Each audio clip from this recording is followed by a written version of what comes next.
Atualmente o debate sobre a transexualidade está bastante presente entre os jovens, a comunidade LGBT e as mídias. E nós vemos cada vez mais essas tais cirurgias de redesignação sexual sendo feitas no Brasil e no mundo. Mas como são feitas essas cirurgias? Qual o papel do urologista nesses casos? O que acontece no pós-operatório e as possíveis complicações? Hoje nós vamos conversar sobre essa cirurgia para mudança de sexo. Fica aqui comigo que nós vamos descomplicar esse assunto.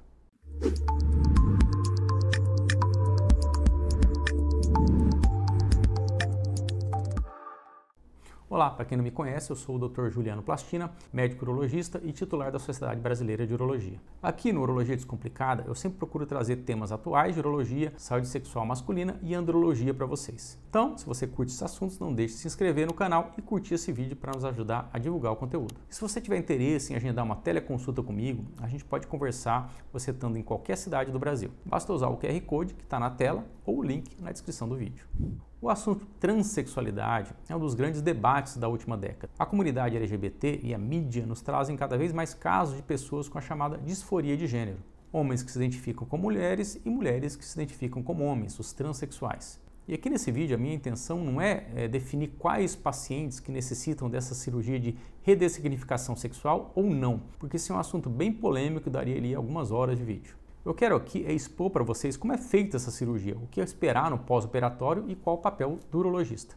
E vamos focar na cirurgia de vaginoplastia, que é feita na grande maioria das vezes por urologista. Nessa cirurgia, um homem que se identifica como mulher vai ter o seu genital masculino mudado para genital feminino e passa a ser uma mulher transexual, ou mulher trans, abreviadamente. Para falar dessa cirurgia, eu vou fazer um breve resumo da história desse procedimento. A primeira vaginoplastia foi feita já no início do século XX, em 1931, em caráter experimental. Depois, na década de 50, outras técnicas foram desenvolvidas, mas ainda em número bem reduzido de pacientes. O problema é que, nessa época, os médicos tinham bastante receio de fazer a cirurgia de mudança de sexo por medo de serem processados por mutilação genital, já que não havia ainda uma legislação sobre esse tipo de cirurgia.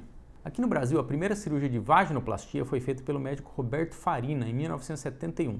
Naquela época, um rapaz que nasceu chamado Valdir, mas já vivia sob o nome de Valdirene, foi submetido à cirurgia para redesignação sexual. Também não podemos esquecer da famosa transexual da década de 80, a Roberta Close. Ela era uma figura sempre presente em programa de auditório, baile de carnaval e até revista masculina. A Roberta Close também foi um caso famoso de cirurgia de mudança de sexo. Em 2008, o SUS incorporou as cirurgias de redesignação sexual no seu rol de procedimentos, tornando essas cirurgias acessíveis para os pacientes mais carentes. E bem recente, agora em dezembro de 2023, o Superior Tribunal de Justiça decidiu que os convênios médicos e os planos de saúde devem pagar por cirurgias de mudança de sexo dos pacientes que tiverem essa indicação, incluído o implante de prótese mamária.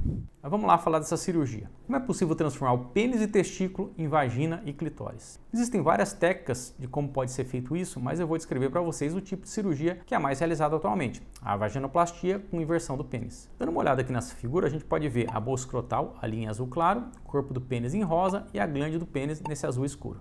Todas essas estruturas vão ser utilizadas para construir o genital feminino. Inicialmente é feito um desenluvamento do pênis, você descasca a pele do pênis e deixa ela solta como se fosse ali um tubo de pele. E dali por baixo você retira as estruturas internas do pênis, o corpo cavernoso e a glande. Também os testículos são retirados e a pele da bolsa escrotal fica ali solta. Então a gente pode ver ali os nervos que chegam na glande, os corpos cavernosos em verde e a uretra em azul escuro. E a uretra é o canal da urina, por onde o homem urina. O corpo cavernoso então ele é quase todo retirado, porque não vai mais ser necessário ter uma ereção. E daí a glande ela é reduzida e deixada somente esses nervos e essas artérias ligadas. Essa glande vai virar um novo clitóris. A uretra, o canal da urina, também é cortada e deixada apenas um pedaço na base, porque a uretra da mulher é bem mais curta que a do homem. Finalmente esse tubo de pele do pênis que sobrou é invertido para dentro da musculatura.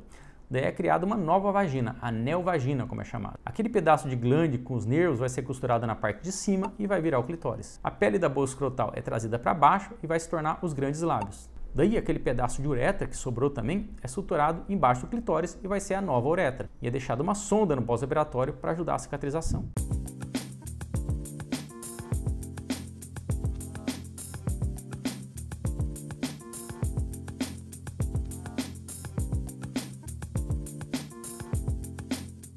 O aspecto final, real da cirurgia é esse aqui. O clitóris, que era a glande na parte de cima, abaixo a uretra com a sonda e por último a abertura da neovagina.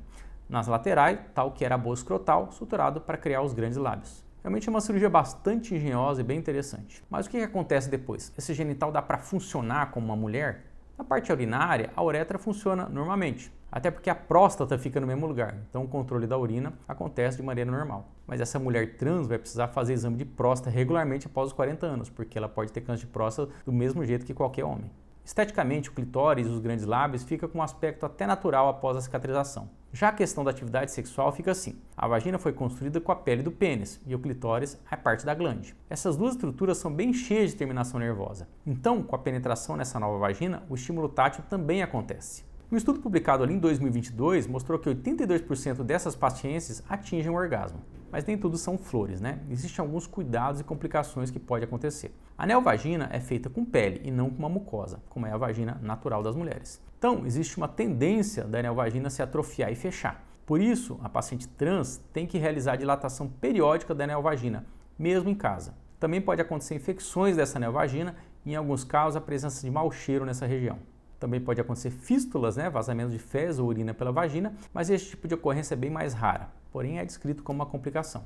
Outra coisa que tem que ser lembrada, pode parecer meio óbvio, é que após a cirurgia, o homem que se tornar uma mulher trans vai ficar sem os hormônios masculinos para o resto da vida e vai ter que receber suplemento de hormônio feminino também para sempre. Do mesmo jeito vai ficar infértil, ou seja, nunca mais vai poder ter filho biológico porque não tem mais os testículos que produzem o esperma e naturalmente também não tem útero nem ovário. Por isso que essa cirurgia deve ser realizada por urologistas com experiência em cirurgia de transexualização, porque o uso da melhor técnica é essencial para o sucesso da cirurgia. Também a cirurgia só deve ser feita em pacientes com disforia de gênero diagnosticada e confirmada, porque as alterações são irreversíveis.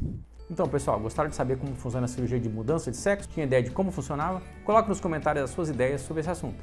E compartilhe com seus amigos se gostaram do vídeo. É isso aí, a gente se vê nos próximos vídeos. Até mais!